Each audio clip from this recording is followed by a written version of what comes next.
How's it going, guys? It's Rad. Welcome back to another video. So this is the Smackdown review from Boxing Day.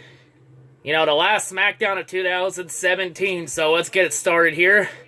First off, Smackdown started off with Daniel Bryan coming out addressing the WWE Universe about Dolph Ziggler's actions last week when Dolph left the United States Championship in the middle of the ring. But Daniel Bryan went out and announced that Dolph Ziggler is officially stripped of the United States Championship. And announces that an 8-man tournament will start tonight to determine a new U.S. champion. During that segment, Chad Gable and Shelton Benjamin come out asking about their tag team title match because they were told they were granted a one-on-one title match and never got it at Clash of Champions because Bryan added in New Day and Aiden English and Rusev. Aiden English and Rusev come out saying they deserve a tag team opportunity because they beat the Usos a couple weeks ago. Then the New Day come out saying they should deserve a title shot. So then Daniel Bryan decides that a triple threat match would be happening right away between the three teams where the winner will face the Usos for the SmackDown tag team titles on the New Year's edition of SmackDown, the first SmackDown of 2018. So we had that match. The Usos come out at ringside to be the guest commentators. Highlights of the match: Xavier's suicide dive to Aiden English and Rusev and Chad Gable and Shelton Benjamin. That was actually pretty good. Gable's double German suplex on Big E and Aiden English. That was a great feat of strength for a guy like him. Big E spearing... Rusev hitting the superplex double power bomb on Big E, Xavier Woods, and Chad Gable, Shelton Benjamin, and Xavier Woods. Rusev walking in the double accolade on Woods and Gable. That was actually pretty good. There was also Big E spearing Shelton Benjamin through the middle rope. That was pretty good. In the end, Gable and Benjamin hit their finisher. Gable would get the 3 count on Big E for the win. So next week on SmackDown will be Usos versus Chad Gable and Shelton Benjamin for the SmackDown Tag Team titles. After that, we get a backstage segment with Daniel Bryan and Shane McMahon. You know, they're both talking about where Shane questions Daniel Bryan's idea of a U.S. tournament instead of having it be Bobby Roode and Baron Corbin. Daniel Bryan defends it by saying that he wants SmackDown to be the land of opportunity. Back up those words. And yeah, and give opportunity to everybody. You know, the plan they originally had back in June 2016 when the draft came up and the brand split happened. And then Daniel Bryan and Shane McMahon asked Daniel Bryan of his ideas for AJ Styles versus Kevin Owens later in the night, where Sami Zayn wasn't banned from ringside when he knows that Sami will get involved. And Daniel Bryan says he just rewarding opportunities, presenting them, and doesn't want to cause any signs of favoritism at the same time. He decides. So yeah, there's that. After that, we get a match: Bludgeon Brothers versus Breezango, the Gay Police. So yeah, it was a boring match.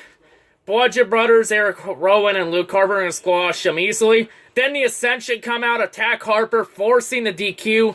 So the Bludgeon Brothers were going to win regardless. And Ascension run out of the ring with Breezango. They go backstage. On behalf of Breezango, Breezango challenges the Bludgeon Brothers to a match next week. It's like, you gotta be kidding me. You gotta be that stupid. Next up, we get a women's match. We get Naomi versus Ruby Riott. It was really a boring match. All it was Naomi threw a couple punches, a drop kick, attacks Liv Morgan and Sarah Logan. Ruby Riott hits the Riott kick, gets the 3 count for a win. The match was like not even 2 minutes. It was that boring. After that, there was a post-match assault from the Riott Squad onto Naomi. Charlotte Flair, the SmackDown Women's Champion, would come out to the aid. She would get attacked because of the numbers game. Then Natalya and the Welcoming Committee of Lana, Tamina Snuka, and Carmella, Miss Money in the Bank, would come out to confront the Riott Squad. A brawl would break out, and the Riott Squad would end up retreating to the backstage area. So yeah. After that, we get our round 1 U.S. title match. Bobby Roode versus Baron Corbin. I ask, why the fuck is this a round 1 match? Why isn't this a finals match? I don't know. You know, highlights in the match. You know, there was the Rude Blockbuster. That was really good. You know, Baron Corbin's Deep Six was pretty good too. The Spinebuster for Bobby Roode was also good. In the end, Bobby Roode would counter a powerbomb and roll up Baron Corbin for the 3 count and the win to advance to the semifinals of the tournament. And speaking of the tournament, next match is another round 1 match. We got Jobber versus Jobber. Ty Dillinger versus Jinder Mahal. You know, I'm glad. You know what? I'm sort of glad Jinder's in this tournament because now it keeps him away from the main event picture, so he's not fucking involved in that WWE title picture. So now AJ Styles can face someone more worthy for that title. So yeah, in the end, boring match, terrible. Jinder Mahal will hit the Colossus on Ty Dillinger, get the 3 count for the win, and advance in the next round. Hey, if Jinder wins the U.S. title, at least you built him up decently for it. After that, we get a backstage segment with Randy Orton where he declares himself for the Royal Rumble. And the same deal with Shinsuke Nakamura. After that, we get to our main event. AJ Styles versus Kevin Owens. A non-title match. See the highlights of the match? AJ Styles' suicide dive was actually pretty good. You know, these are 2 of the best in the world. Like, everyone knows how this goes.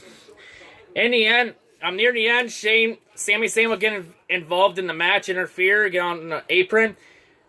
Shane McMahon would come up and demand the referee eject Sami Zayn immediately. While Sami Zayn was getting ejected, Kevin Owens would roll up AJ Styles to get the 3 count for the win. So Kevin Owens beats AJ Styles in the last SmackDown of 2017. Kevin would celebrate by grabbing, I think it was Byron Saxton's water bottle, pouring it all over him to celebrate. So yeah, that ends SmackDown. My review of this, my rating, it was a good episode. I'll give it a 7 out of 10. It was great. It was a lot better than Raw, that's for damn sure. So yeah, that's all I gotta say. Hope everyone has a happy new year, and I'll see most of yous in 2018, the wrestling fans. You know, I got a couple more videos to do in 2017 before we go into 2018. So yeah, hope everyone has a great day, and yeah, peace out.